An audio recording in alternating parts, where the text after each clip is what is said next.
Hey guys, so we're going to be talking about some really hard science in this video. And before I tell you guys what kind of credibility I have or anything like that, I'm just going to let Michael Stevens from Vsauce just say a few things. I'm impressed by scientists every day. And revolutions in our knowledge of the world occur only under very special circumstances. It is very scary to challenge conventional thinking and risky because let's go back to elitism and ego, right? If you ridicule every other theory and say that you're correct, then ego gets involved and you just don't go anywhere. But fundamentally, the question of, well, what is a force is incredibly important. We need to have that conversation, but it needs to be done in this very political way of like, let's be respectful of everyone and let's realize that we're all learning together and not shutting out other people. And so when you look at a lot of revolutionary ideas, they were not accepted right away. So there's a lot to unpack from what Michael just said there, but I've actually met Michael like 5 years ago at an event. Right before I started college and right before I started learning about any of this stuff. But if, there's a lot of stuff he said there that was pretty important, I think, but just look at the last thing he said there was that revolutionary ideas don't, they don't just get accepted right away. Sometimes they take a long time to become accepted. And Gary's been talking about his, physics ideas for quite a while, for almost 5 years now. And, there's still no one really even knows who he is or knows anything about his theory. So real quick, guys, so this is Gary, right? And he's the guy who came up with pretty much all these theories. I didn't come up with anything, like anything at all. But, it's all Gary. But Gary doesn't have any credibility, which probably might have, made a lot of people just look over him or not pay attention to him at all. But I myself have a bit more credibility. I went to college. I'm actually currently a student at UCLA. I'm almost pretty much about to graduate for computer science and engineering. And I took quite a lot of physics. I took about a year and a half or so of physics. I learned all the basics, all the Newtonian mechanics. I even started learning relativity. I learned relativity.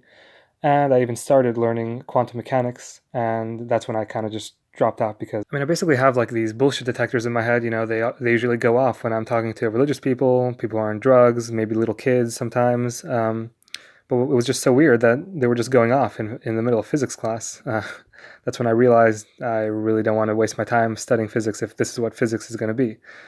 And it wasn't until I came across draft science, Gary's physics, that I started realizing, oh shoot, this is pretty interesting. And not only is it interesting, but there's huge problems with conventional physics the way it is today.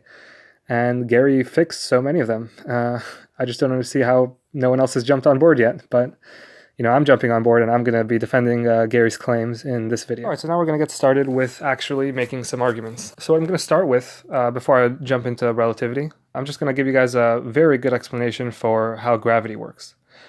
So Isaac Newton actually, he understood what gravity was, he understood what a force was, but he didn't understand why these things were happening.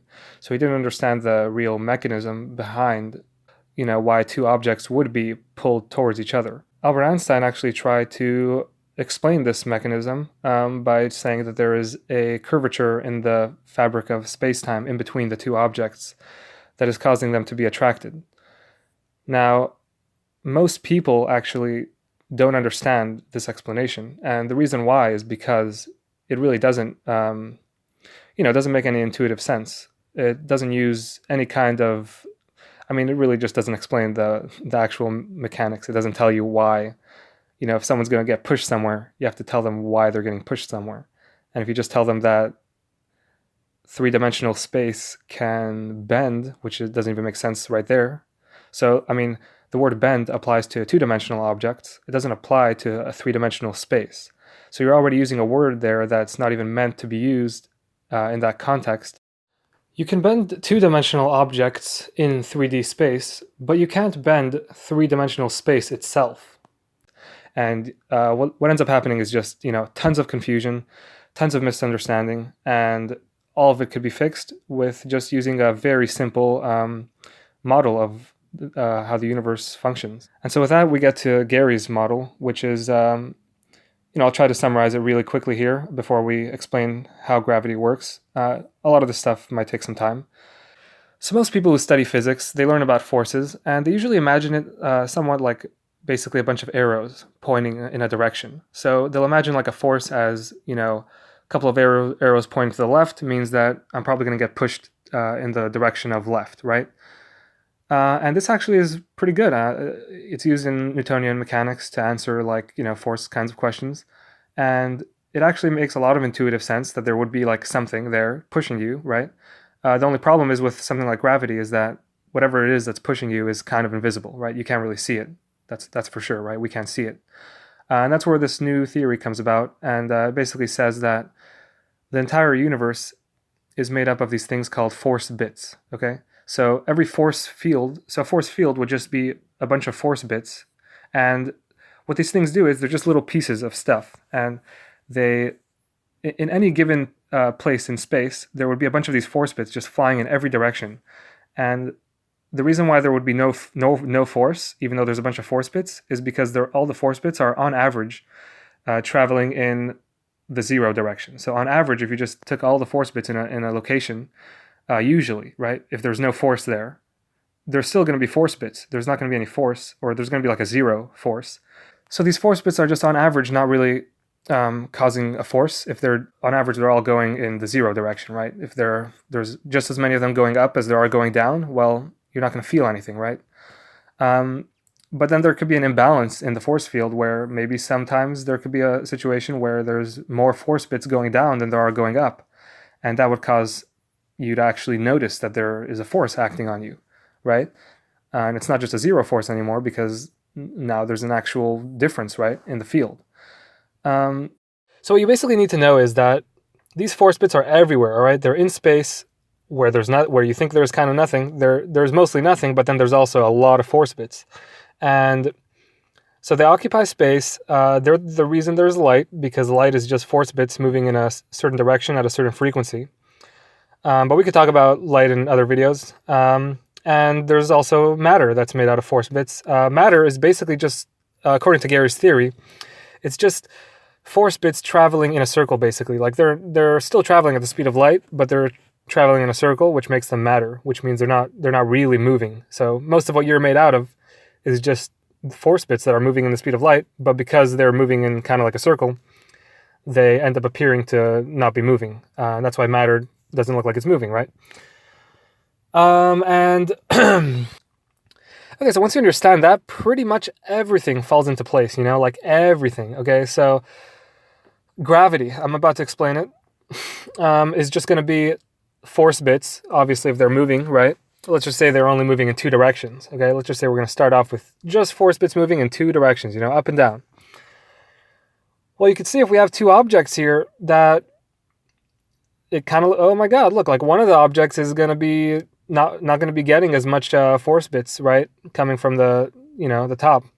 And the other object isn't going to get enough force bits coming from the bottom. What's happening is basically the force bits are being blocked by the object. So if you have two objects, big objects in space, they're going to be shading each other basically of these force bits, because the force bits that hit one of the objects, it can't hit the other object now, right? So anytime you have any two objects that are aligned with the force bits, which means like, if these are force bits going just up and down, right? So anytime there's an object that is in this kind of force field where the two objects are aligned, where one of them is right on top of the other, or on top or above the other, basically, and it doesn't go anywhere left or right, what you'll get is the gravity effect. And the only time you won't get it is if you move the two circles so that they're not aligned with a force. And as you can see, once you do that, gravity doesn't really happen, and nothing really happens with the circles no matter how long you wait.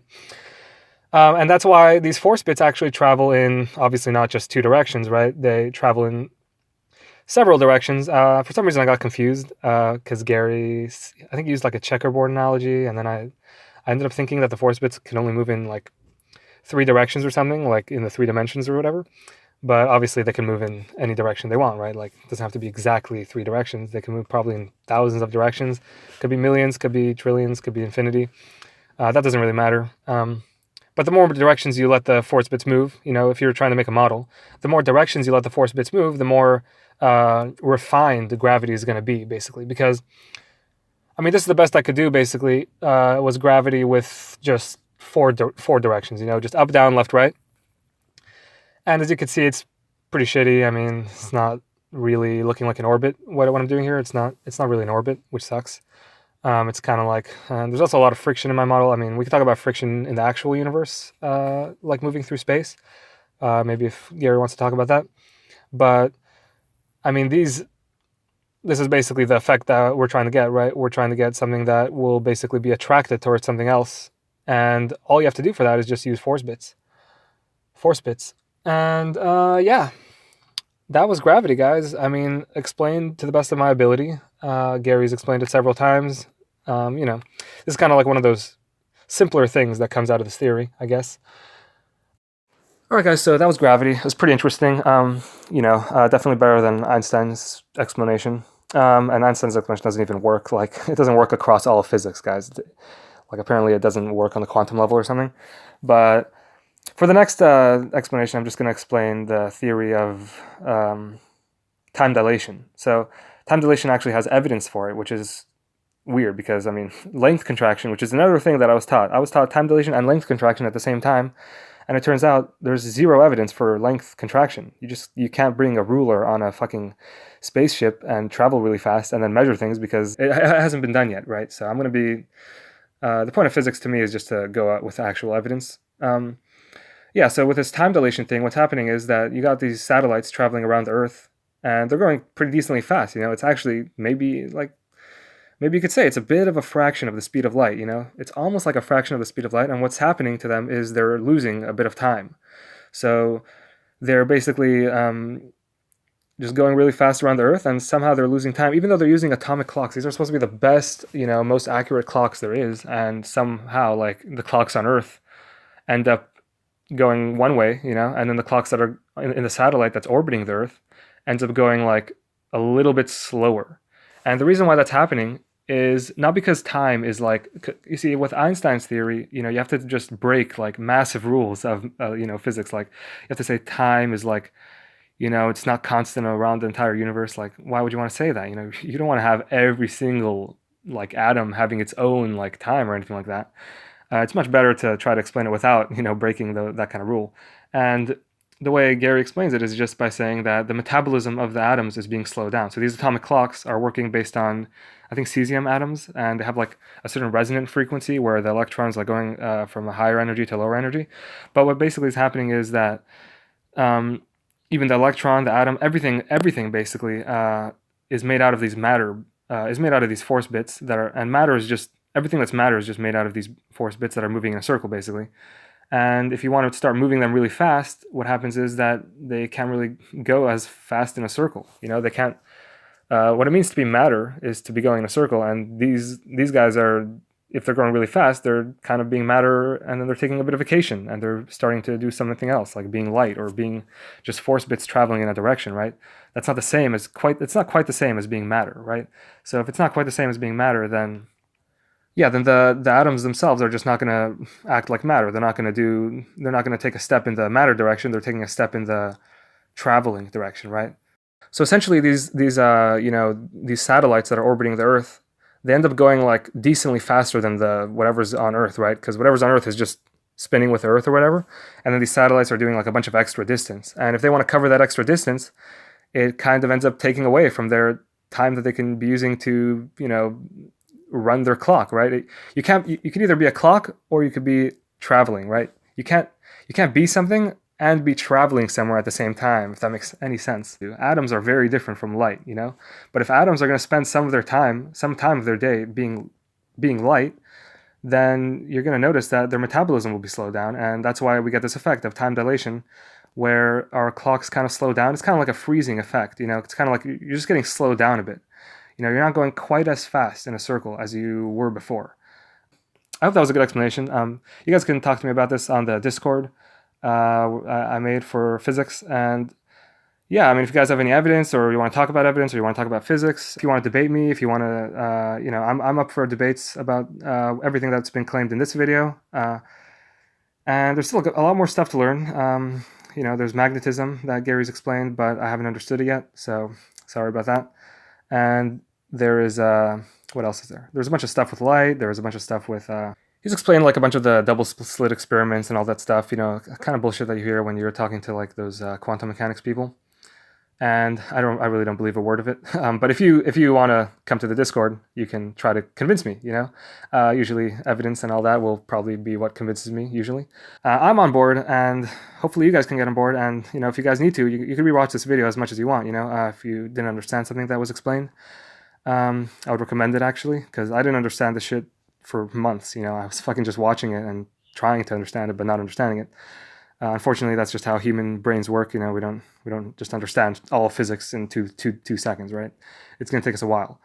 But yeah, guys, try. You know, and as Vsauce, you know, Michael Stevens, he said at the beginning of the video, I just want to remind you guys that revolutions are incredibly hard to come across in science, and I'm really happy that I came across this one because it really helped me think about the world in a lot better ways and stuff. And I really do appreciate Gary for coming up with this stuff. But you know, it really doesn't work unless people start talking about it. So you know, you guys need to start. If you do understand what I'm saying, you know, you could start, you know, talking to people about this. But yeah, the Discord link is in the description, and yeah, everyone's invited, and we're all gonna have a lot of fun there. And hopefully, I could learn a bit more from Gary and have a bit more back and forth with him. I feel like I got the gravity and the time dilation pretty well. Light, I kind of get, not too much. And magnetism, I kind of don't understand what he's explaining, but I'm pretty sure. I mean, I've seen magnets, right? So magnetism has to work out. And if Gary's claiming he's explained it, I mean, he's a pretty reliable guy, because other stuff that I haven't agreed with him with, I ended up agreeing with him with, right? So it's probably the same for magnetism. If it isn't, whatever. I mean, I'm not saying anything here, right? Like, I'm just saying I'm pretty convinced that he's right about the gravity stuff, and he's right about the time dilation, and he's probably also right about the magnetism and other stuff that I haven't fully understood yet, but whatever. So yeah, guys, thanks for watching, and hopefully we can make more physics videos and talk more about the subject. Yeah. Have a good one, guys. Enjoy your New Year's 2020, whatever.